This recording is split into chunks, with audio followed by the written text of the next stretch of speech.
बूढ़े की नारायण बलि की क्या आवश्यकता है? काहे जरूरत बूढ़ा? अरे भाई नई नारायण बलि करोगे या नई क्रियाक्रम कराओगे तो ये 316 कैसे पूरी होगी? ठीक है, आप कुछ मत करो, अगर आप सक्षम नहीं है तो कुछ मत करो। जौ का आटा या चावल का आटा लेकर के उसके पिंड बना करके वो प्रदान कर दो। केवल कम से कम उत्तम षोडशी, मध्यम षोडशी, मलिन षोडशी की 48 पिंड तो दो कम से कम। ज्यादा अगर आप सक्षम नहीं है तो, सक्षम है तो सभी प्रकार की क्रियाक्रम संपादन कराओ।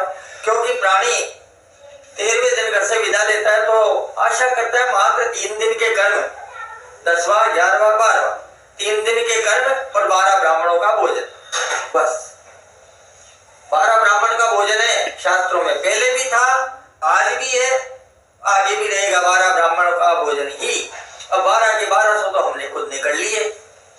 और फिर जब नहीं संभला पुरुष ने मेरी कमर दुखने लग गई, क्योंकि बफर तो कर नहीं सकते। मृत्यु भोज बंद करो, मृत्यु भोज बंद करो, मृत्यु भोज बंद करो। अरे तो भाई चालू किसने किया था? आप लोगों ने तो चालू किया था, आप ही बंद कर रहे हो। शास्त्र तो पहले भी नहीं कह रहे थे मृत्यु भोज करो, आज भी नहीं कह रहे मृत्यु भोज करो, आज भी नहीं कह रहे। 12 ब्राह्मणों का भोजन, 12 ब्राह्मणों का भोजन भी क्यों?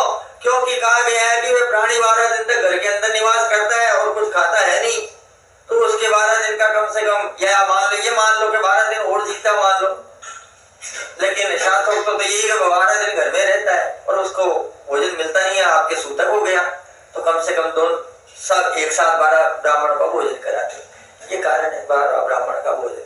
विवाह के अंदर भी देख लो आप, विवाह के अंदर मात्र 5 ब्राह्मण कर दे भाई, गणेश जी का 5 ब्राह्मण कर दे। शास्त्र कभी कोई ज्यादा जीवन जुटाने का कोई हिसाबदारा नहीं रखते। मृत्यु भोज बंद कर दो, तो मृत्यु भोज चालू किसने किया? वास्तव में मृत्यु भोज खराब है, मैं भी विरोधी हूँ, लेकिन तू भी आना, तू भी आना, तू भी आना, तू भी आना, क्योंकि हम भी गए हैं उसकी, इसलिए। बाकी तो शास्त्र सम्मत तो 12 ब्राह्मणों का भोजन है, शास्त्रोक्त सिर्फ 12 ब्राह्मणों का भोजन है और 12 ब्राह्मण का भोजन ही। और कहते हैं कि मृत्यु भोज गलत है, तो मृत्यु भोज गलत है तो ये मान, कौन सा भोज सही है? भोज कौन सा सही है? किसी की 4 लड़कियां हो गई या 4 संतान हो गई, एक संतान के अंदर 10 लाख का खर्चा होता है विवाह के अंदर, उसका जीव जानता है कैसे जिमा रहा है। कौन सा भोज सही है? भोज तो सिर्फ 2 ही सही लगते हैं मुझे। एक तो 1.25 मणि का, क्योंकि 1 लाख का फायदा हुआ है जब 10,000 खर्च कर रहा है, क्या दिक्कत है? चलो आराम से जिमो। 1 लाख का फायदा हुआ है जब 10,000 खर्च कर रहा है, क्या दिक्कत है? 1.25 मणि का भोज बहुत बढ़िया है।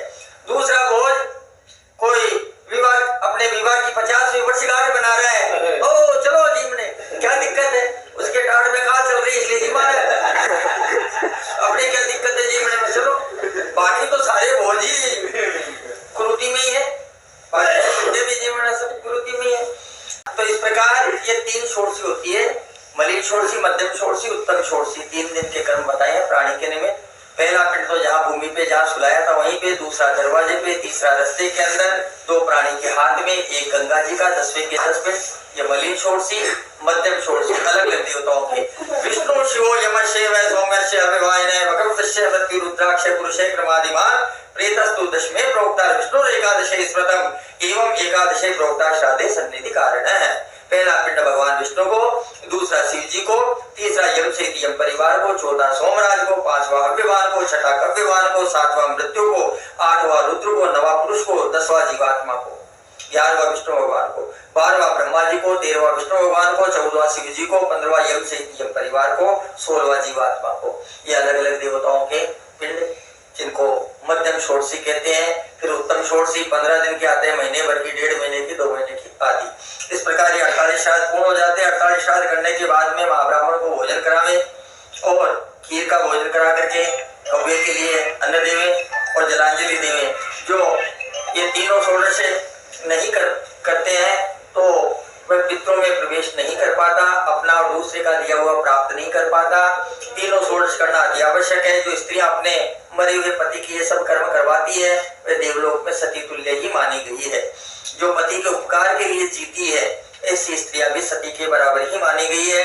अब कोई अकाल मृत्यु के शिकार हो जाते हैं सर्पदंश से मारे जाते हैं, जलकत में डूब करके मर जाते हैं, या अग्नि में जल करके मर जाते हैं, एक्सीडेंट में अकाल मृत्यु जिसकी हो गई, उनके निमित्त दोनों पक्ष की पंचमी के दिन आटे में तिल मिलाकर के एक पृथ्वी बनावे, उसी आटे का एक सर्प बनावे, सर्प को पृथ्वी के ऊपर स्थापित करके और प्राण प्रतिष्ठा करके सफेद वस्तुओं से उनकी पूजन करें। सफेद नैवेद्य, सफेद वस्त्र, सफेद अक्षत, सफेद चंदन, सफेद पुष्प, सफेद वस्तुओं से पूजन करें। और श्रद्धा और शक्ति अगर दोनों है तो स्वर्ण का नाग बना करके महाब्राह्मण को दान करें और कहें कि नागराज आप प्रसन्न हो। इस प्रकार नारायण बलि की क्रिया संपन्न करावें। और उसके बाद जब भी श्राद्ध आवे, 15 दिन के आते, महीने भर की, 1.5 महीने की, 2 महीने की, जब भी श्राद्ध आवे उस समय जल का दान अवश्य करें। जल का दान अवश्य करना चाहिए। जल का दान कैसे करें? कोई गौशाला के अंदर टैंकर भिजवा करके करता है, कोई गाँव पे टैंकर भिजवा करके करता है, कोई किसी मंदिर का बिल चुका देता है तो हो गया महीने भर का जलदान, किसी ब्राह्मण के घर का बिल चुका देता है, और कुछ नहीं तो घर के ऊपर परिंदे रख देवे, पक्षी आकर के जल पी ले, वो भी जलदान है। घर के बाहर टंकी रख देवे पानी की, गाय कुत्ता आकर के पानी पीता है तो वो भी जलदान है। कोई तर्पण करके पिंडदान करता है, जलदान करता है। और भी कुछ नहीं तो 1 लोटा लेकर के वटवृक्ष में डाल देवे, वो भी जलदान है। किसी भी प्रकार से करें, लेकिन प्रत्येक श्राद्ध पे जलदान का विधान है, जलदान अवश्य करें। इस प्रकार 11वीं की क्रिया का वर्णन भगवान ने गरुड़ जी से कहा। बोल विष्णु भगवान